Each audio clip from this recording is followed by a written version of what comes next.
official. It's official.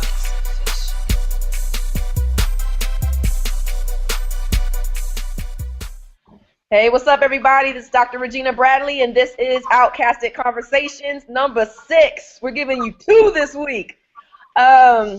Today, I don't really have the words. I'm just excited because we have one of the treasures of not only Southern hip-hop, but hip-hop in general, Mr. Charlie Braxton. What's going on, good sir? What's going on? I'm happy to be here. I'm honored to be chosen to be among this huge and important conversation about one of the most important groups to ever set foot in the microphone booth. That's Outkast. Indeed, indeed. For the people who might not be familiar with who you are, why don't you give us a little bit about who you are and what you got going on? Okay, I am a poet, a playwright, and a journalist, and a cultural critic. People who are fans of Outkast may know me from the writing the 5 mic review for The Source on Aquemini. Yay! Yeah. And I also wrote the first cover story for Rap Pages that Outkast ever had in a nationally distributed rap magazine. I've interviewed them for almost every record they've done since AT-Alien. Okay. Also, I wrote the liner notes to Andre and Big Boy Presents, although L.A. Reid didn't want me to get a byline. Still love you, L.A. The check cleared. Indeed. So, we got to get this conversation started like, how we do. This is the intro question. How did you become outcasted?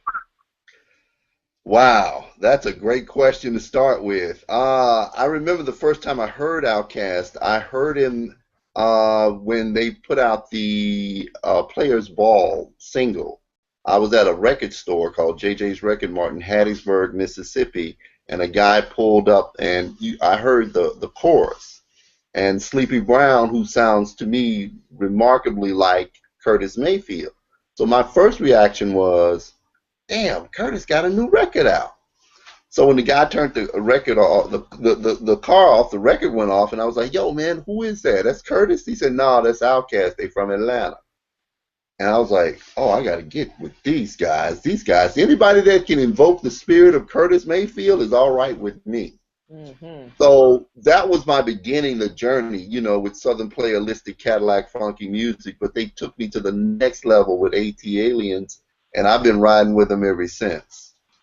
Okay. Yeah, now that I think about it, it does sound a little bit like Curtis Mayfield because, Curtis Mayfield does invoke that particular type of really smooth kind of swag that Sleepy Brown does, give off when he's on tracks. Most definitely. But I like the way you said, dude said, they from Atlanta. Like, you don't have to be grammatically correct. Just say what you got to say. They from Atlanta, but the thing what he was saying was, when you really break it down, is what he was saying is, they're ours. He was from Hattiesburg, but he was proud to say that they were from Atlanta because we were so used to hearing dope groups coming out of the East or the West Coast. So we had the Ghetto Boys, and we had, Luke and a few other groups, but this was somebody that was ours. And when you listen to Outkast, a lot of people may say, oh, I hear a West Coast vibe or East Coast vibe. No, what you hear is Atlanta hip-hop. You hear Southern hip-hop. That's what they are. That's what they'll always be. Yeah, I'm with you. So as a journalist, right, especially as a journalist coming from the South, you know what I'm saying? I would think that some of the same parallels that Outkast was dealing with trying to get put on a national level would be the same kind of challenges or similar challenges that being a Southern hip-hop journalist. At one point, that might have been considered oxymoronic. Like, how are you going to be Southern and talk about you a hip-hop journalist? But why don't you, would you say that there were parallels between what we know as Southern hip-hop journalism and what Outkast was trying to do by trying to get, Southern hip-hop on the map? Oh, most definitely. Because you got to realize when hip-hop first started out, and Southern hip-hop first started out, we were in that, what I like to call the talking head phase, where we were imitating the East Coast. And the East Coast didn't want to hear that, I mean, so a writer from the South who was trying to bring some kind of authenticity about the South, they didn't want to hear that initially. I remember writing the source and sending them clips from a local newspaper, and I never heard from them. It wasn't until like the 90s until, I got my first shot at the source. But yeah, it's always difficult for our voices to be heard because nobody wanted to hear them. And, when I first heard the Ghetto Boys and Outkast, I immediately identified with them being locked out because I'd been in that same situation. So, one of the most important things that I thought I could do as a journalist was to bring some clarity and understanding culturally as well as, aesthetically to what they're saying. Because if you don't understand Atlanta culture, you're not going to understand Outkast. You're not going to understand not only the lyrics, but the music itself. If you don't understand that the soulfulness of Outkast is rooted in the fact that soul was born in Georgia, with Ray Charles, James Brown, and even Curtis Mayfield migrating to Atlanta. If you don't understand that, then the music initially is going to, throw you off because you're not of that culture. It takes someone who's from that culture, who appreciates that culture, to truly give you an understanding of it. At least I feel. I mean, yeah, I'm with you because I was talking to Kiese about this the first week. It's like there's a particular type of Southern sensibility that Black folks in the South have that doesn't quite translate. It's starting to translate outside of the region, but it's not necessarily just a way of life, but it's also what dictates how we understand Southernness. And what you were talking about how if you're not from Atlanta, etc. But I would even take it a step further. If you're not familiar with the aesthetics of Southern Black expression, you know what I'm saying? Exactly. The significance that touchstones of Southern Blackness, like the church, the juke joint, Exactly. you know what I'm saying? Exactly. And really appreciate and understand how that impacts what we understand as Southern hip hop, then yeah, I think you're just gonna miss the boat, the train, whatever you wanna Yep, put in everything. there. Exactly, because here's what you have to understand. Hip hop, in particular, is about representing where you're from. So if I'm from Jackson, Mississippi, and you're from Albany, Georgia, you and I have similar cultures. You and I went to church on Sundays. You and I went to family reunions. It was mandatory that I had to go to a family reunion and meet cousin so and so and cousin. That communalism that is predominant in the South. It's not necessarily the same way in urban northern cities. I know all of my neighbors. I grew up next door to a juke joint. Okay, so I know that juke joint experience. I grew up listening to the blues. I grew up listening to soul. I grew up listening to gospel, and I grew up listening to that music simultaneously in some places, sometimes in my life. So I can relate to that. You can relate to that. And what's really important about Outkast, and I think this is something that people don't understand, is that Outkast helped introduce those experiences to the rest of hip hop. Yes. Okay.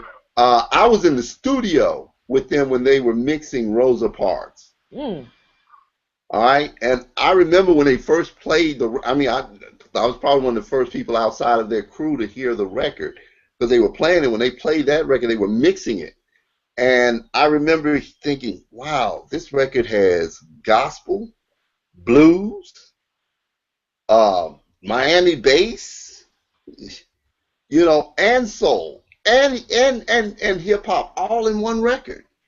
Who else could have thought of that? But except someone from the South who's really rooted in all of those aesthetics, all of that music. They're rooted in that. People don't know that Outkast listens to a lot of music.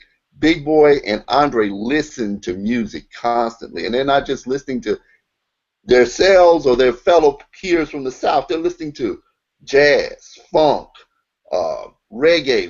Spodio D Doublelicious is a reggae record. Really, it's a ska record with a Southern sensibility. Okay. Okay. Yeah. Yeah. Listen to the horn. Dun dun dun dun dun dun dun dun. Dun, dun, dun, dun, dun, dun, dun, dun, dun, dun. Go back and listen to some ska records. Hmm.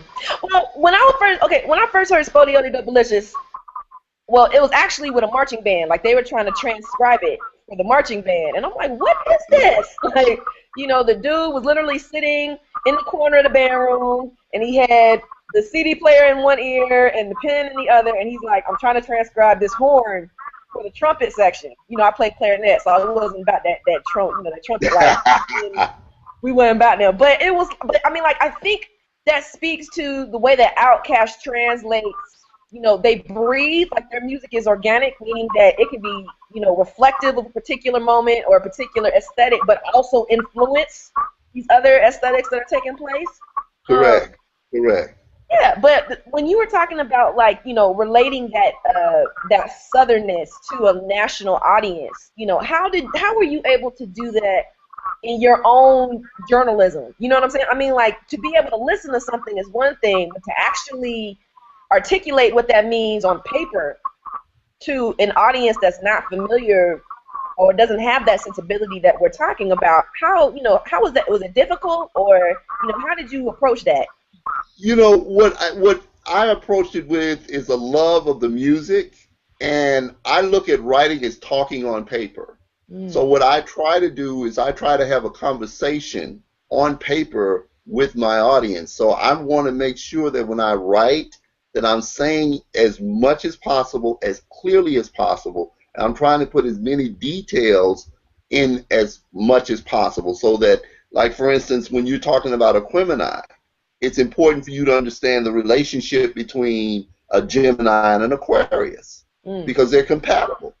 And that Dre and Andre Andre's a Gemini. Well, I'm a Gemini also, so I can relate to that.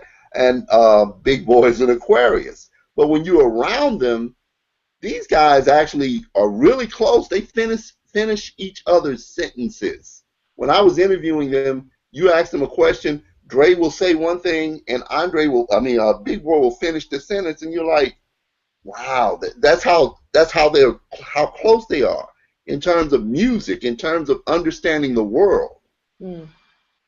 So that's what I tried to bring to um, any piece that I wrote, whether it was about Master P or Outkast or anybody else. But you have to have a profound love of the music. You have to have a profound understanding of the music and a willingness to break that down to your audience. Because when I think about the source, I automatically go to New York. Like you know what I'm saying? Like I don't necessarily. I mean, I know that at the one point they were the Bible for hip hop. You know what I'm saying? Like you couldn't talk about anything without like, well, let me see what the source is talking about. But I guess I feel you in the sense that because the source, in the same way that hip hop kind of broke on a national scale, I feel like the source broke for ideas of hip hop scholarship. And not just necessarily hip hop scholarship, but like actually bringing attention to the trends and hip hop, etc. So, did you ever feel like when you were submitting these pieces, like that you would be edited out of that conversation? You know what I'm saying? Because that conversation at the time was like, East Coast, West Coast, and anybody who doesn't fulfill those particular narratives or aesthetics really didn't get a second look until after Outkast broke on the map. You know what I'm saying? Like you have to give credit where credit is due. So what are your thoughts on that aspect about literally writing? I'll say this. Um, when I started writing for the source, Selwyn Seyfu Hines was the editor. And Selwyn was a good editor. And some things he may not have understood. I remember doing a piece with Carlton Wade, who's a fellow hip hop journalist, and we were doing a piece on New Orleans bounce. Hmm. And I wrote about a line about New Orleans African heritage. And he was like, what do you mean New Orleans African heritage? And I had to explain to him that New Orleans is probably the most Africanized city in the United States because of the way the slaves were allowed to retain the drumming, the Hmm. religion, the cuisine, And after explaining to him that and how bounce related to that, he was like, okay. But had I just sat there and said, okay, well, he's the editor, cut it out, it would have been cut out. So there are times when, you have to, at least explain to people what it is you're trying to say. If they're not down here, it really took Cash Money to bring a lot of New York journalists down south, and they started to see how fun it was. Now, you had some journalists who went to school down here who knew, but the majority of the editors, if we weren't selling, we weren't, Poison Clan wasn't getting a major feature, or Field Mob wasn't getting a major feature that they deserved, because they didn't understand how important they were to us. Juxtaposed to, it took me a while to understand why some groups got major coverage and our groups didn't. But if you're in New York, 10% of the magazines that were being sold by the source were being sold in New York, and that was the audience they were primarily interested in for a long time. Not anymore, though. Yeah, I mean, now this, it's almost like the South is becoming is mobilizing, like a mobile South. You know what I'm saying? You don't necessarily have to be physically in the South to, find yourself situated in the type of Southern aesthetic. A lot of that has to do with, reality television, the internet, these internets, right? Right. So, Right. I guess, when we think about the type of journalism that you were doing in the 90s and the early 2000s, what's the difference now? Like, I mean, like, is there still a need to carve out a space to talk about Southern hip hop in the same Most definitely. way? Most definitely. I'll give you a perfect example. A lot of people don't like. A lot of my peers are telling me how they don't understand or like Rich Homie Quan. I like Rich Homie And I Quan. was, but here's what I had. It took me a minute to understand. When you go to Atlanta, everybody who's from Atlanta proper, who was born, who are Grady's babies, speak like Rich Homie Quan. Okay? And there's a reason for that. I have a theory. Do you mind if I postulate my theory here? I guess you can postulate the theory. Go ahead. All right, here it is. I think that because Atlanta has changed demographically in terms of so many people coming from different parts of the country, Hmm. that the youth are beginning to differentiate themselves by speaking more and more in a slang that only they can understand. So it's a way of differentiating. Hey, I'm from Atlanta proper, and if you don't understand what I'm saying, I know you ain't from Atlanta. Yeah. It's a geopolitical territory thing, so to speak. No, I mean but it's the same. If you're talking about differentiating yourself, I mean, I think that's a really brilliant point. Is that if we think about the way that our Atlanta was constructed in Southern hip hop in the mid '90s and early '90s, it's a completely different world. You know what I'm saying? Whereas now it's like Atlanta is recognized, it is celebrated as this mecca of not only Southern hip hop, just hip hop. Period. So I guess on the in the one way that you know Outkast and Organized Noise and Backbone and those ATL artists were trying to find a way to speak to their marginalization. It seems now if you look at the Shouties and ATL and even just in the South period, they're actually trying to refine that, relocate that marginalization and use it as a way to distinguish themselves from everybody else because we're becoming Uh, so homogenized. You know what I'm saying? exactly. But I mean, like, even if you step outside of the perimeter, like I'm from outside of the perimeter. You know what I'm saying? I mean, like, if you like, I always laugh because I was talking to some folks and they were trying to talk to me about Field Mob, and I let them have that. You know what I'm saying? And I'm like, you don't get what they're talking about when they say the field, do you? You know Right. what I'm saying? Or you Right. don't understand, Right. literally don't understand them because they speak with a particular type of Albany dialect that if you're not from Right. the beginning, it'll completely go over your head. It'll be like, oh, well, what are you, like, one of the things is bike, for example. There's a literal bike, BIKE, and then there's bike as in get back, get bike. Ah. You know Get what I'm saying? bike. Yes, Okay, you get okay, right. You okay. fall I'm right, feeling that. right? When I get mad, that's when the Albany come out. But I try not to. That's when that Southside Albany come out. But I think it's similar veins in what you're talking about, right? I mean, in the same way, like if I was to come to Mississippi, you know what I'm saying? I mean, for the most part, like you said, we have that common thread of southernness and whatever. But if I was to just sit in on a conversation between two folks from Jackson or two folks from Hattiesburg or wherever, I would probably hear some moments I'm like, I don't know what they're talking about because they're using Yeah, that local flair. And yeah. I would like to hear you talk about that also. I mean, like in your journalistic efforts, do you ever find yourself falling into that local flavor that that folks will still be like, I don't know what the hell Charlie's talking about.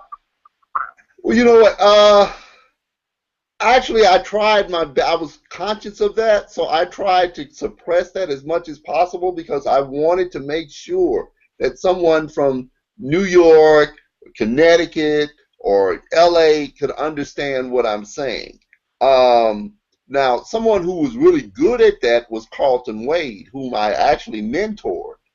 Because he said, I was trying to write like you, but after I said, no, write like I was trained like he was trained, but I'm a little older than he was. So I was like, I'm going to just make sure everybody understands. That was my whole thing is you got to feel the South. Like Juvenile's Ha. If Mm. you're not from New Orleans, huh, bruh? If you didn't understand that, you weren't gonna. I remember a friend of mine was like, "What is he saying, huh? Why do you keep saying huh?" I said, "Because that's the way people in New Orleans talk." And if you understand, the whole slang, it's like a punctuation. Ha can be, huh? Like, Mm-hmm. what you saying? Or ha can be like, ha! Or ha can be like, huh? It depends on where you at in the conversation. But if you're from New Orleans, you know exactly what ha is. And that's what made that record particularly brilliant. That was the most brilliant record I've ever seen to come out of New Orleans. Mm. Um, but me, in terms of understanding what I wanted to write, I tried to be as clear as possible because I didn't want to lock anybody out. Okay. Okay. Let's talk Mississippi hip hop for a second because you Yeah, know where's that's like I'm thinking about when VH1 did the Dirty South honors, right? And I'm like, you kind of focused on those groups and states, and not even states, but cities that people could automatically recognize as the South. I'm like, there was no mention of Tennessee. There's very little mention of North Carolina. You know what I'm saying? hmm It's like hmm and Alabama. You know what I mean? So I mean, like Alabama. Yes, sir. Yes, as a ma'am. as a as a as a as a boy from the city boy, right? Yes. Why do you think that particular types of Southernness only made it, right? Like, we know who David Banner is, but folks don't know who Crooked Letters is. You know what I'm Yeah. saying? So it's like, I mean, shouts to Kamikaze and David Banner, but it's like, how do you find ways to include all the different types of Southernness that we hear in Southern hip hop? Like, why do you think folks only flock to certain cities and states? Okay. All right. I have another theory. There is like there. I'm always. Hey, A hip hop I'm conspiracy always thinking theorist. about. Yeah. I- but here's the theory. Here's the theory. When most journalists, like I said, a lot of journalists didn't want to come down here until people like until Cash Money brought a group of journalists to Mardi Gras, and they were like, "Oh, it's fun. Yeah, actually, it's fun down here." You know, when you have to go to say see Dirty in Montgomery, you have to fly to an airport, which I think is and then you have to take a car to go to Montgomery. You see what I'm saying? When you come to say Jackson, you can fly directly into Jackson, but Jackson is really what I like to call a rural metropolis. Our nightlife is good, but it's not what you're used to in New York. So maybe nobody wants to come down here. You know, um, But when you get the five epicenters, which is Miami, Atlanta, Memphis, New Orleans, Houston, they're Hmm. satellites, I like to call, which means, you know, Dallas has a hip hop scene that's vibrant when you think about it. Um, San Antonio has a hip hop scene that's vibrant. You know, shout out to Kyle Lee. If you don't know who he is, look him up. Google it. Um, Google him. Google him. You know, like I said, Albany has a hip hop scene. Yes, we do. But Shout out to Southern House Records.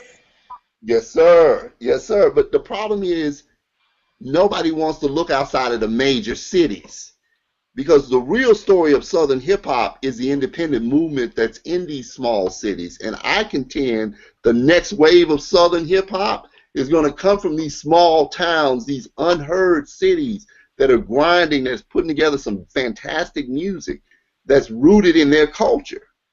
That's the next wave. Mm. I mean, it Because makes.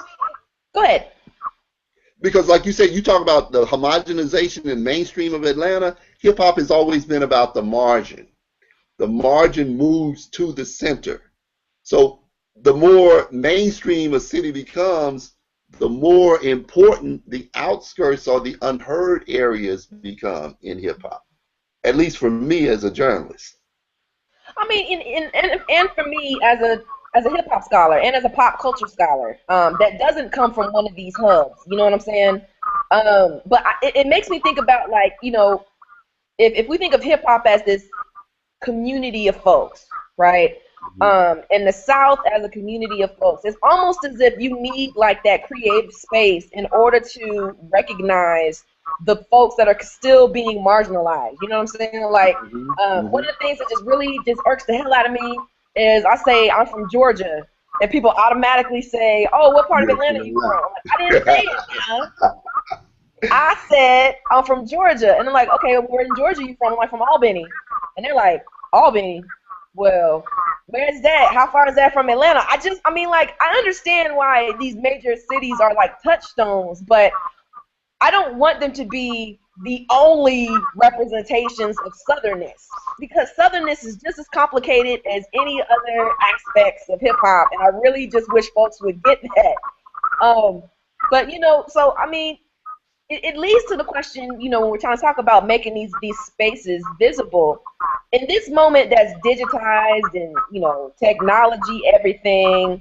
How do we still use those journalistic efforts to keep this idea of the South vibrant and alive?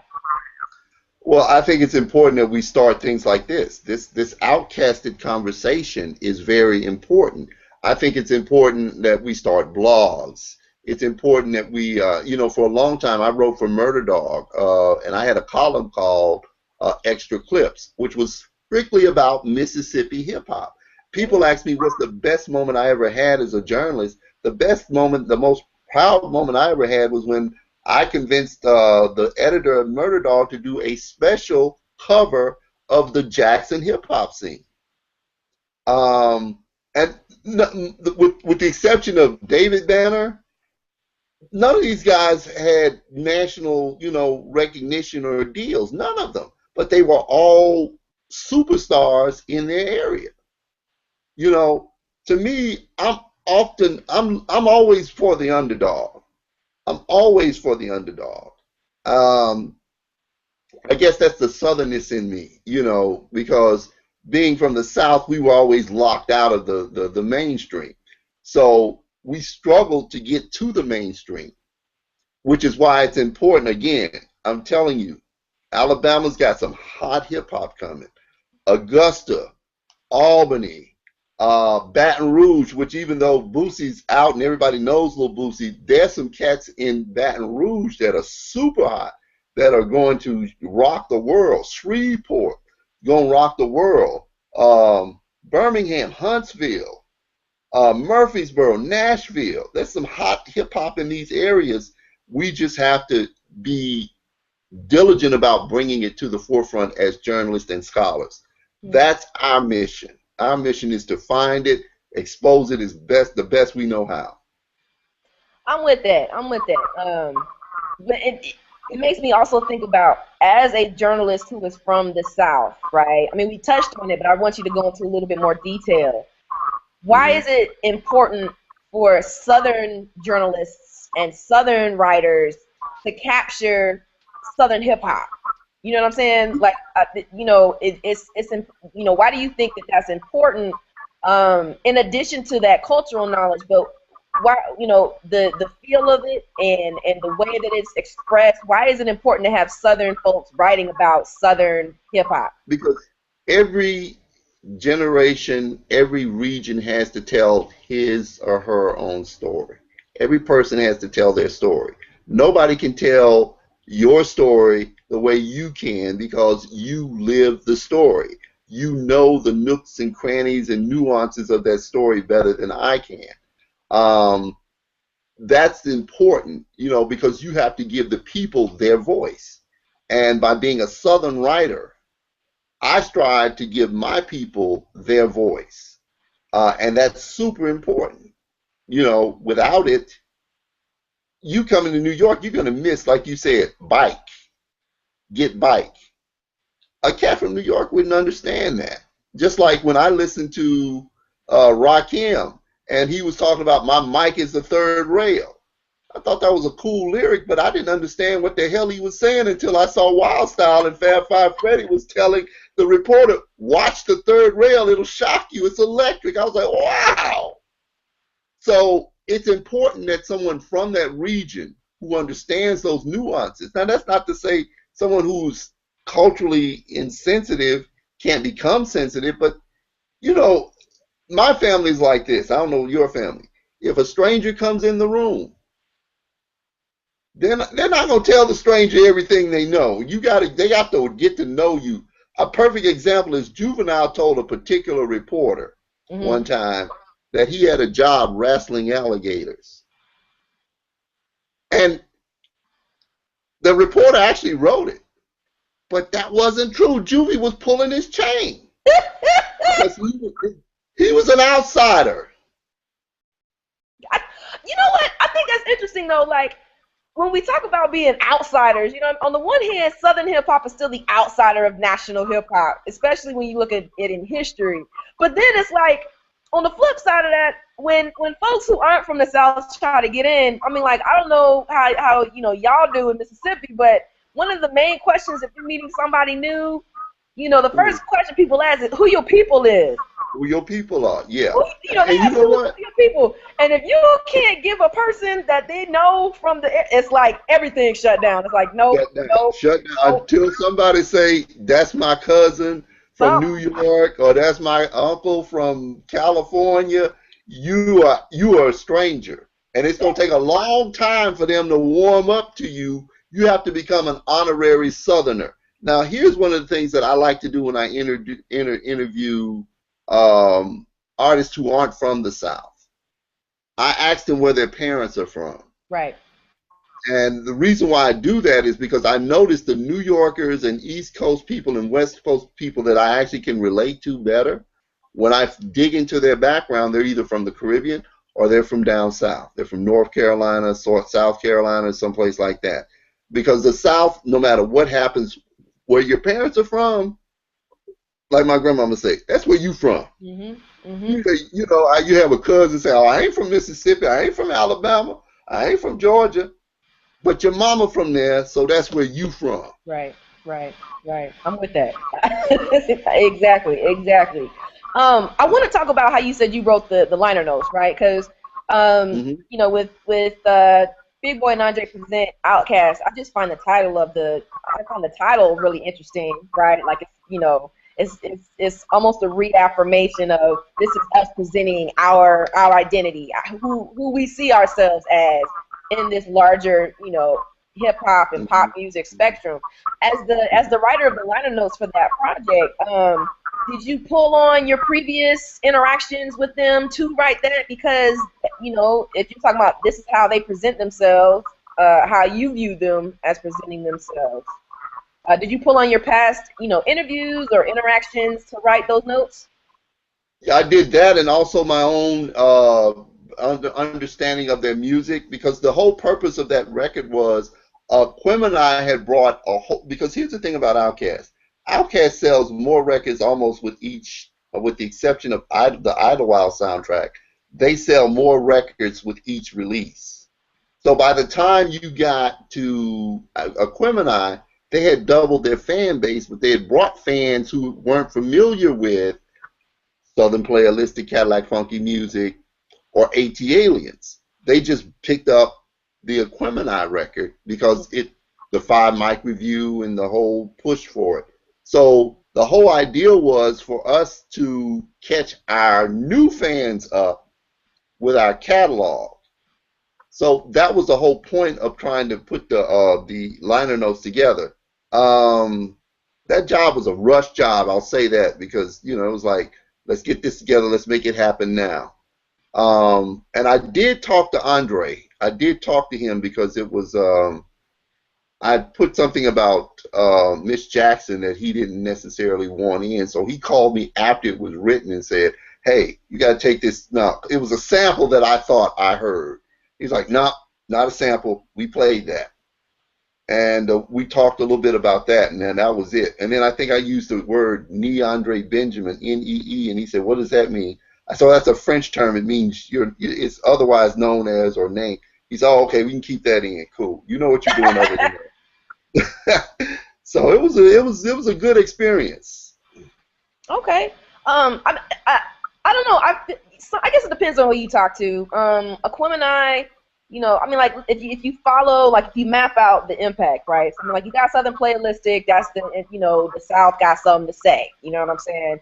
The AT is them building upon that alienation that they were feeling from hip hop at that moment. You look at Aquemini, it's like we're kind of comfortable. Folks are really starting to feel us. Now we're getting to be a little bit more experimental about not only what it means to be a hip hop, but what it also means to be Southern and Black. And then you have like, the joint, and then you get Stankonia, and it's like we just gonna just completely present this kind of like imaginary space, right? And then you get to Speaker Box and The Love Below, and it's like, oh, and it's finally everybody is starting to realize the genius that this group is, right? But my question for you would be, one of the things that also irks me, and I talked with this about to Kiese the first week, is when people try to remove the Southernness from folks. Like, it just really irks me. Like, oh, it's Outkast. It's either, it's a generational thing, and it's like, oh, I'm not quite sure who Outkast is and why this is such a big deal. Or it's Outkast, and they don't want to embrace that Southernness that made them Outkast in the first place. Like, what are your thoughts on trying to? I think some of that comes from the fact that people don't equate the ideal of being Southern and genius. I think that there's a problem with people who are outside of the South. They don't understand that we are geniuses. I mean, anybody that invents the blues, we've invented soul. I mean, every music that hip hop uses to create, with the exception of maybe now people are experimenting with African music but other than that, every music, funk, jazz, blues, all started here. Hip hop is the first music that did not have its direct origin in the South. So I think that's part of the problem. When this group becomes so great that you want to negate the Southernness out of their genius, when in actuality it is the basis of their genius. Yeah. That's what, only someone from the South could come up with Southern Playalistic Cadillac funky music. That music, when you listen to that music, it's deeply rooted in the South, lyrically and aesthetically, music-wise. You can actually feel the heat. If you just play the instrumentals, you can feel the heat. You can hear the trees rustling in the music. Just like I feel a certain coldness when I hear Wu-Tang Clan's music, I can feel the heat and the southernness and the dust. You know what it means. You ride down that dusty road and you inhale that dust. You know what I'm talking about. Come on now. No, it ain't that dust now. Now I'm from Georgia. It's that red clay. You know what I'm saying? That red clay. Okay. the red clay that claims everybody's white shoes. You know what I'm saying? Yeah, Like, I know we got a little clay here in Mississippi too. I understand. yeah, yeah. Oh man, Charlie, we could stay for days, just me and you chopping it up, but we're gonna have to wrap this up. Um, so tell the folks, what you're working on and how they can reach out to you, and yeah. Okay, sure. Currently, I'm working on a collection of essays called "Music and Random Notes Essays on Music and Politics." I'm working on a new collection of poetry. I've got a collection out now called "Cinders Rekindle." You can get that on Lulu.com. You can reach me on Facebook, Charlie R. Braxton, I believe. You can reach me on Twitter, Charlie R. Braxton. Add me. I add everybody. Say hello. I'll speak back. I talk, listen to music, whatever you need me to do. Dope, dope. Everybody, this was a treat because Charlie, you are a treasure. Okay, don't let nobody tell you Thank anything you. different, bro. You are a treasure. Sometimes I don't feel like a treasure up in here. Trust me. No, you are. You are. Thank you so much for joining us today. And we look forward to working together in the future. We got stuff planned. We'll keep y'all posted on that. Oh, definitely, we got some things Got some planned. things planned, Thank you everybody. so All much. right. I'm Dr. Regina Bradley. This is Outkasted Conversations. We'll holler at y'all. Be easy. See you next week. Peace.